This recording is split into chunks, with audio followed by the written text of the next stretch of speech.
슬픔은 내면 세계를 더 깊고 더 넓게 만들어주며 인격을 성장하게 하고 성숙하게 하는데 꼭 필요한 감정이라는 것을 되새기게 해줍니다.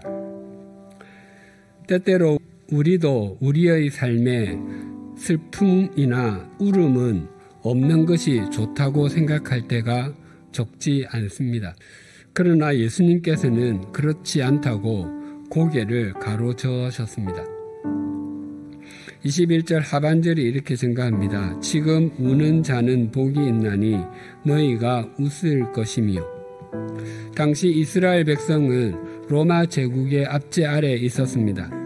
사람들은 대부분 로마 정부에 아부하던 극소수의 사람들을 제외하고 대부분의 사람은 가난했고 굶주림에 허덕이고 있었습니다. 그러했기에 사람들에게는 한숨 쉴 일도 많았고 눈물 지을 일도 적지 않았습니다. 그래서 예수님의 이 말씀은 어떻게 들으면 불난 집에 부채질 하는 듯이 들리기도 합니다. 다윗은 사울왕의 추격을 피해 이 동굴 저 동굴에 숨었었고 이 광야 저 광야를 전전했습니다. 다윗은 국내에서는 더 이상 피할 곳이 없다고 여겨 블레셋 땅까지 피신하게 되었습니다. 즉 다윗 일행을 받아 주어서 그곳에서 1년 4개월을 보냈습니다. 그 세월은 다윗의 인생에서 영적으로 가장 어두웠던 때였고 환경에 의해 마음이 짓눌렸던 때였습니다. 그 어느 곳에도 기댈 데가 없었던 다윗은 하나님께 기대어서 용기를 얻었다고 증거하고 있습니다. 그래서 다윗은 복이 있는 사람입니다. 혹 우리의 삶 가운데 소리를 높여 울 일이 있다면 그것은 하나님께서 우리를 사랑하지 않으시기 때문이거나 우리를 버려서가 아니라 우리로 하여금 더욱 하나님을 신뢰할 것을 바라시는 하나님의 은총의 손길입니다. 제가 신학대학원에 입학해서 첫 체프를 드릴 때 성찬식을 했습니다. 교수님이 예수님께서 제자들과 가지신 마지막 만찬 부분에 관한 성경 구절을 읽으셨습니다. 예수께서 제자들에게 너희 중에 한 사람이 나를 팔 것이다 라고 말씀하시자 제자들은 짓눌리는 마음으로 주님 저는 아니지요를 반문했습니다. 그때 주님 저는 아니지요 라고 반문하는 그 말이 제게도 계속 메아리쳐 왔습니다. 그런데 저는 자신이 없었습니다. 제가 맞는 것 같았습니다.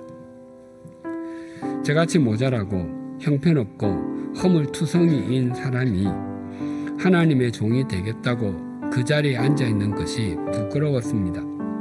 아무리 생각해도 제게는 하나님의 일을 할 자격이 없어 보였습니다.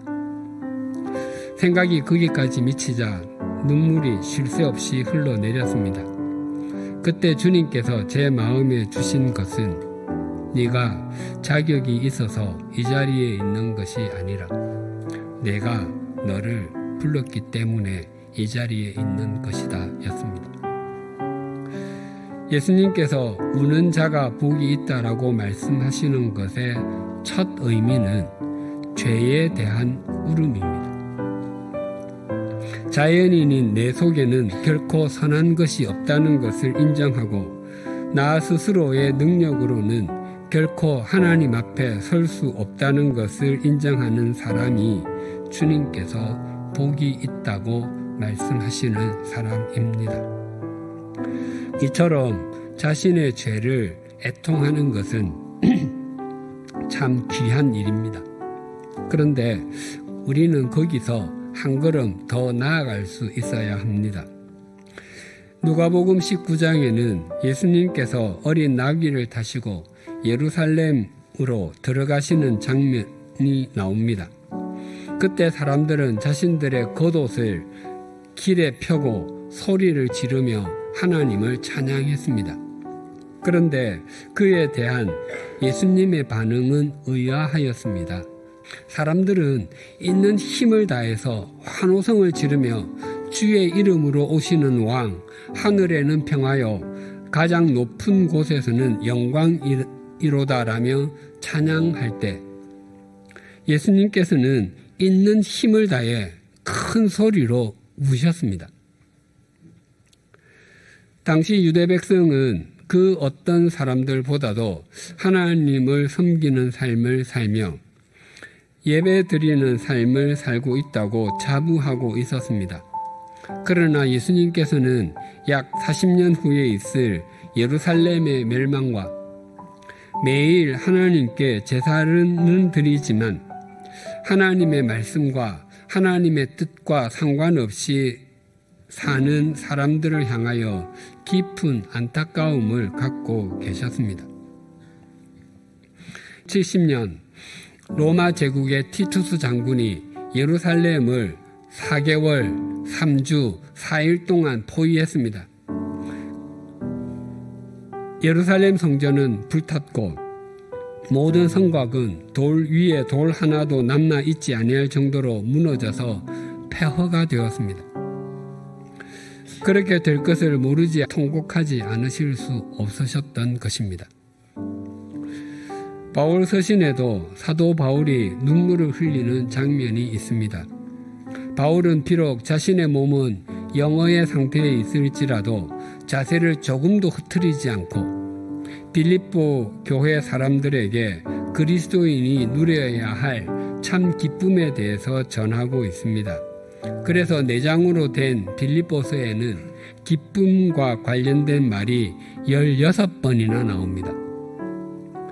그런데 정작 자신은 눈물을 흘리고 있다고 말합니다. 여기에서 눈물을 흘리다와 예수님께서 예루살렘으로 들어가실 때 우시다가 같은 단어입니다. 즉 눈물이 주르륵 흐르는 정도가 아니라 심한 고통을 느끼며 아주 큰 소리로 우는 것을 표현하는 말입니다. 사도 바울이 통곡의 눈물을 흘렸던 것은 빌립보에 있는 많은 사람이 십자가의 원수로 행했기 때문이었습니다.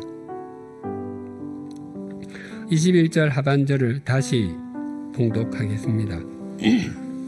지금 우는 자는 복이 있나니 너희가 웃을 것이며 지금 우는 너희들이 복이 있는 것은 내가 반드시 너희들을 웃게 해주고 말 것이기 때문이다.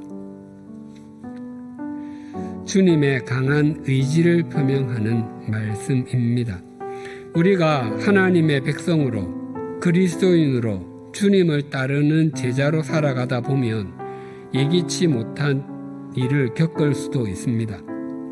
그러나 우리가 소망 가운데 살 수 있는 것은 우리의 삶을 이 땅에서 인도해 주실 뿐만 아니라 이 땅에서 마지막 숨을 내어신 후에도 우리를 영원히 책임져 주시는 주님이 계시기 때문입니다. 그래서 우리의 믿음 생활의 목표가 슬픔을 한 번도 경험하지 않고 한 번도 울지 않는 것이 아닙니다. 우리의 삶이 우리의 계획대로 진행되지 않아서 비틀거리기도 하고 여러 함몰 웅덩이를 만나 거기에 들어갔다가 나오게 되어도 우리는 소망 가운데 살아갈 수 있습니다.